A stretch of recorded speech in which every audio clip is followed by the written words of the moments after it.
नमस्कार दोस्तों, ocean network में आपका स्वागत है। मैं हूं ओमकार चौधरी। अहमदाबाद विमान हादसे को 1 महीना पूरा हो गया है और जो शुरुआती रिपोर्ट आई है, उससे लोगों की शंकाएं खत्म होने के बजाय या उनका समाधान दिखने के बजाय चीजें और बिगड़ती हुई दिखाई दे रही हैं। बल्कि मैं कहूँगा कि बहुत सारे नए सवाल खड़े हो गए हैं, जिनका जवाब तलाश करना बहुत ज़रूरी है। और कई चीज़ें हैं, जैसे वॉल स्ट्रीट जर्नल में ये रिपोर्ट पहले आ जाना और अमेरिका की धरती से ये जानकारी देना कि टेक ऑफ के तुरंत बाद विमान के जो फ्यूल वाल्व थे, वो स्विच ऑफ हो गए थे और दोनों इंजनों को फ्यूल की आपूर्ति बंद हो गई थी, जिसकी वजह से विमान गिरा और दुर्घटना का शिकार हुआ। इसके अलावा ब्लैक बॉक्स और जो केबिन में दोनों पायलट्स के बीच में बातचीत हुई थी, उसका भी ब्यौरा सामने आया है इस 15 पेज की रिपोर्ट में, जिसमें जो मुख्य पायलट हैं सब्बरवाल, वो अपने सहायक से पूछते हैं कि क्या फ्यूल आपने बंद किया है, स्विच ऑफ आपने किया है? और वो कहता है कि नहीं, मैंने नहीं किया है। ये भी जानकारी आ रही है कि इसके बाद जब थ्रस्ट नहीं मिल रहा था, तो पायलट्स ने दोनों इंजन नए सिरे से स्टार्ट करने की कोशिश की, क्योंकि दोनों इंजन बंद हो गए थे फ्यूल ना मिलने की वजह से। यानी फ्यूल खोला गया, उसके बाद इंजन स्टार्ट करने की कोशिश की गई। एक इंजन स्टार्ट हो भी गया, लेकिन दूसरा नहीं हुआ और एक इंजन पर चीजें नहीं संभल पाई, क्योंकि बहुत शुरुआती टेक ऑफ होते ही वो नीचे आने लगा था और उसी समय फ्यूल बंद हुआ, स्विच ऑफ हुआ और इंजनों ने काम करना बंद कर दिया। अब कहने को पूरी दुनिया में ड्रीम लाइनर करीब करीब 1000 इस समय उड़ान भर रहे हैं और यात्रियों को उनके गंतव्यों तक पहुंचा रहे हैं। ड्रीम लाइनर के बारे में 2018 में भी कुछ ऐसी चर्चाएं आई थी, जांच पड़ताल भी हुई थी। कुछ ऐसी रिपोर्ट्स थी जिनमें तमाम तरह की शंकाएं थी और कुछ जगहों पर कुछ छुटपुट दुर्घटनाओं की भी जानकारी आई थी। लेकिन अहमदाबाद में 12 जून को अहमदाबाद से लंदन जाने वाली जो फ्लाइट थी, वो जिन परिस्थितियों में दुर्घटनाग्रस्त हुई और 250 से ज़्यादा लोग उसमें मारे गए। 241 तो विमान पर ही सवार थे, जिनमें दोनों पायलट, क्रू मेंबर्स और गुजरात के पूर्व मुख्यमंत्री विजय रूपाणी शामिल हैं। एक को छोड़ करके जो भारतीय मूल का ब्रिटिश नागरिक है, विश्वास कुमार रमेश करके, उसकी जान बची, वो भी एक चमत्कार ही माना जाता है। लेकिन बाकी सब जो है वो नहीं बच पाए, बल्कि विमान आग के गोले में तब्दील हो गया और खत्म हो गया। उसके साथ सारे यात्री भी भस्म हो गए, जल गए, बल्कि राख में तब्दील हो गए। बाद में उनके जो शव है, उनकी पहचान उनके परिजनों के डीएनए के टेस्ट लेकर के उनसे मिलान करके उनकी किसी तरीके से पहचान की गई। लेकिन अब जो ये रिपोर्ट आई है 1 महीने के भीतर, और आमतौर पर ये कहा जाता है कि अगर कोई विमान हादसा होता है तो 1 महीने के भीतर उसकी रिपोर्ट को आपको सार्वजनिक करना होता है, वेबसाइट पर अपलोड करना होता है। वो किया गया, लेकिन इससे शंकाओं का समाधान होने के बजाय चीजें और बिगड़ती हुई दिखाई दे रही हैं। और अब तो जो airline pilots association of India है, उसकी बड़ी नाराजगी सामने आई है। और एसोसिएशन का कहना यह है कि पायलट की गलती साबित करने की हड़बड़ी दिखा दी गई है इस रिपोर्ट में। और ये भी कहा गया है कि ये रिपोर्ट लीक कर दी गई। जो मैं शुरू में कह रहा था कि अमेरिका के वॉल स्ट्रीट जर्नल्स में ये रिपोर्ट सबसे पहले आई, और भारतीय मीडिया में भी ओशियन नेटवर्क पहला चैनल था यूट्यूब पर जिसने ये रिपोर्ट प्रकाशित की, और इसका बाकायदा वीडियो 2 दिन पहले का मेरे चैनल पर चल रहा है। उसके बाद फिर तमाम दूसरे जो सोशल मीडिया अकाउंट हैं, यूट्यूब चैनल हैं, और जो मेन स्ट्रीम का मीडिया है उसमें तो तब ये खबरें आनी शुरू हुई फ्यूल का स्विच बंद करने की, जब वो रिपोर्ट जो है सार्वजनिक कर दी गई, वेबसाइट पर डाल दी गई। उससे पहले तो किसी चैनल ने शायद दिखाया भी नहीं, मैंने तो नहीं देखा। तो अब जो पायलट एसोसिएशन है उसकी नाराजगी सामने आई है, और जो airline pilot association of India है उसने कहा है कि रिपोर्ट बिना किसी जिम्मेदार अधिकारी के हस्ताक्षर या जानकारी के मीडिया में लीक कर दी गई। जांच में पारदर्शिता का अभाव है क्योंकि जांच पूरी तरह गोपनीयता में लिपटी हुई है। इससे विश्वसनीयता और जनता का विश्वास जो है वो कम होता है। योग्य अनुभवी कर्मचारियों, खास तौर से एयरलाइन पायलटों को अभी भी जांच में शामिल ही नहीं किया गया है। और इस जांच रिपोर्ट में कहा क्या गया है, जरा ये भी जान लें। इसमें कहा गया कि विमान में जिस समय यह दुर्घटनाग्रस्त हुआ उस समय 54,200 किलोग्राम ईंधन था।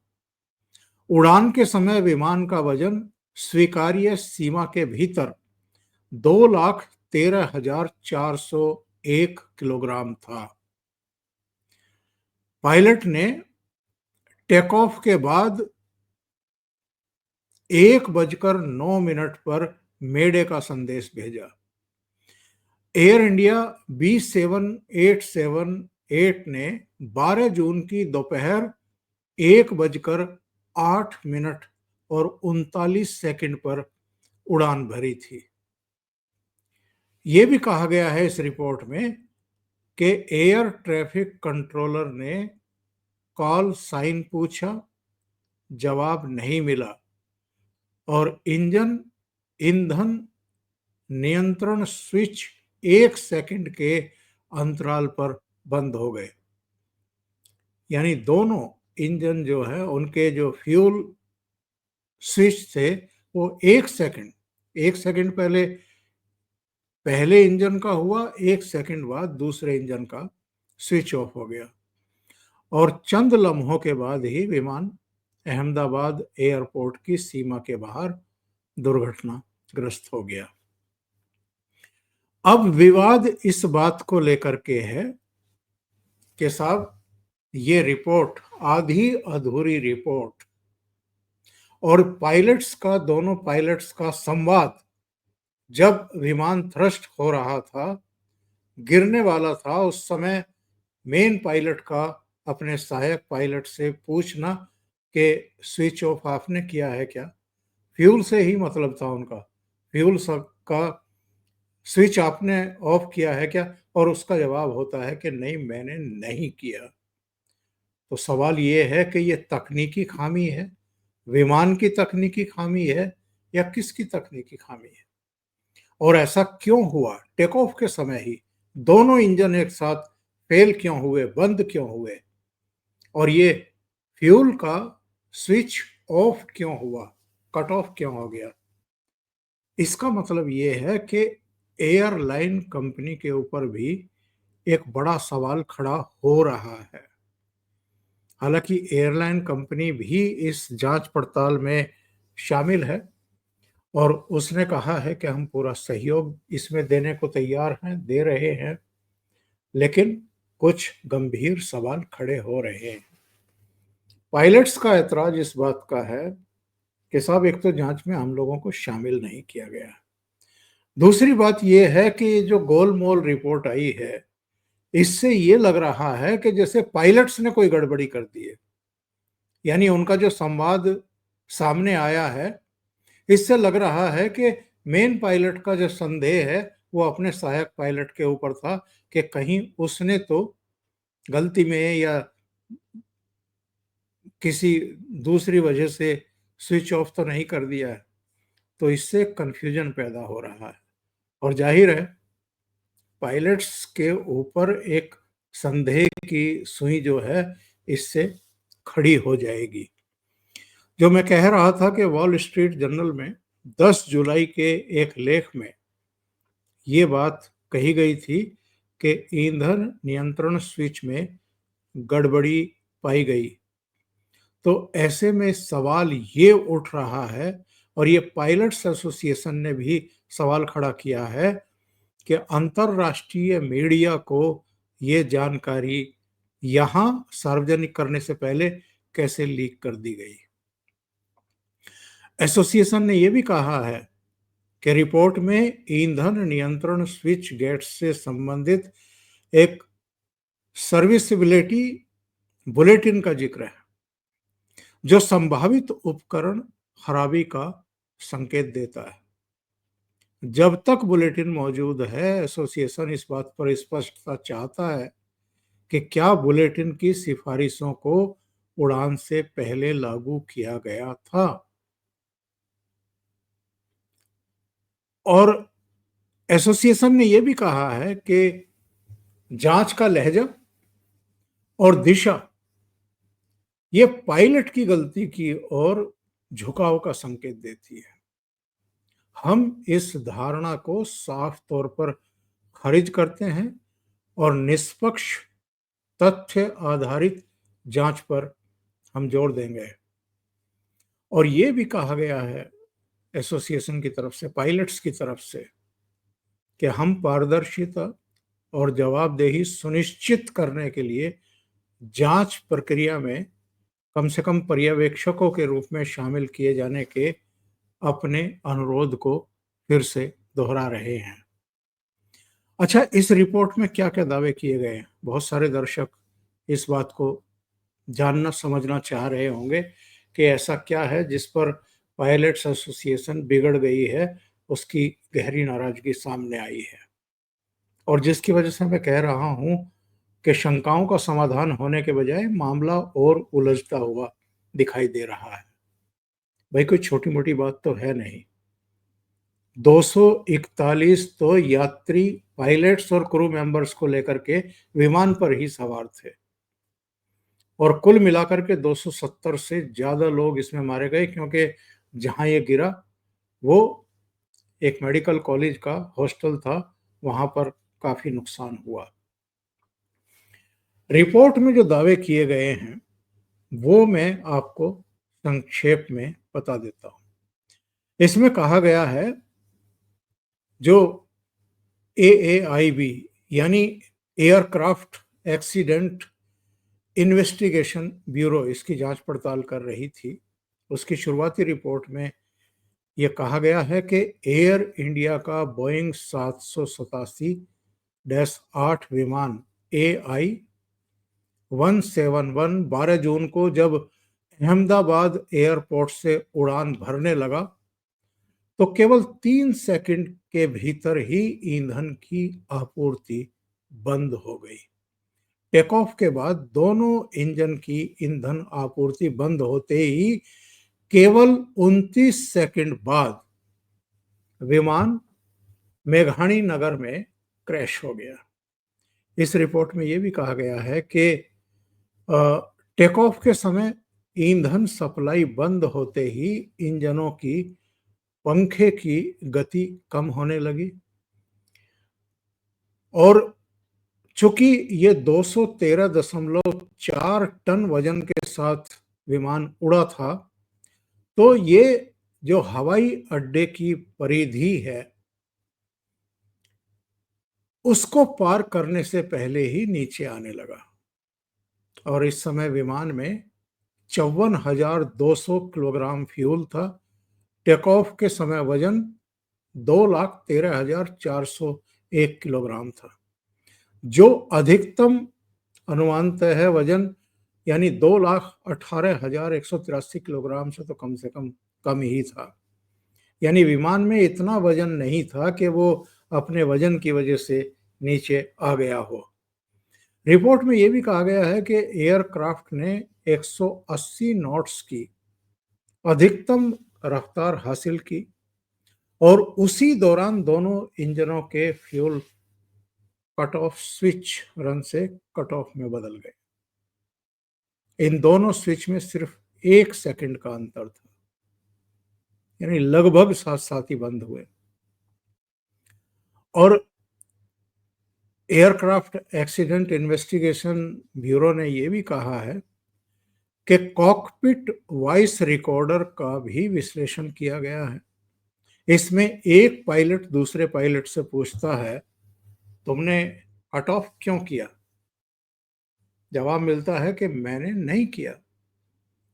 इससे अंदेशा है कि यह कट ऑफ स्वचालित या तकनीकी गड़बड़ी के चलते हुआ।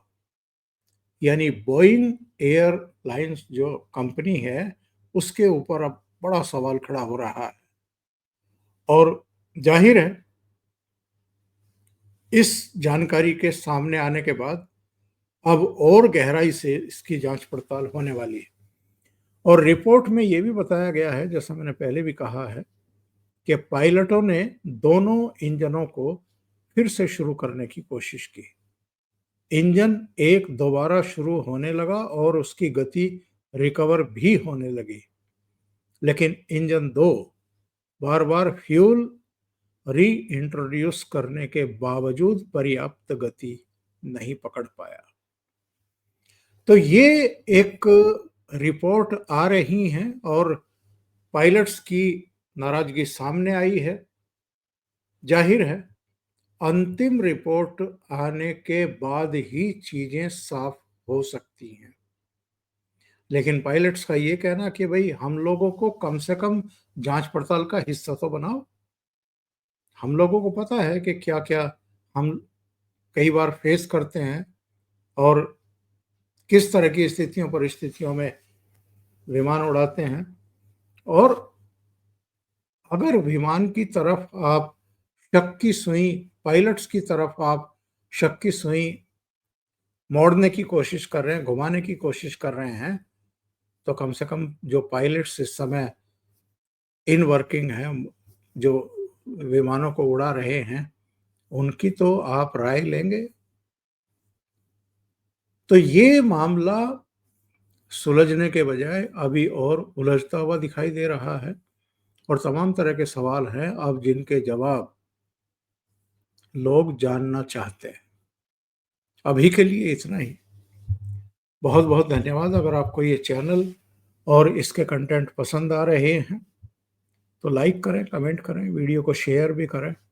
अभी तक अगर आपने ये चैनल सब्सक्राइब नहीं किया है तो सब्सक्राइब कर लें और साथ में लगे बेल आइकॉन को दबाना ना भूलें, ताकि आगे आने वाले वीडियो और उनके नोटिफिकेशन आप तक पहुंचते रहें। बहुत बहुत धन्यवाद। नमस्कार।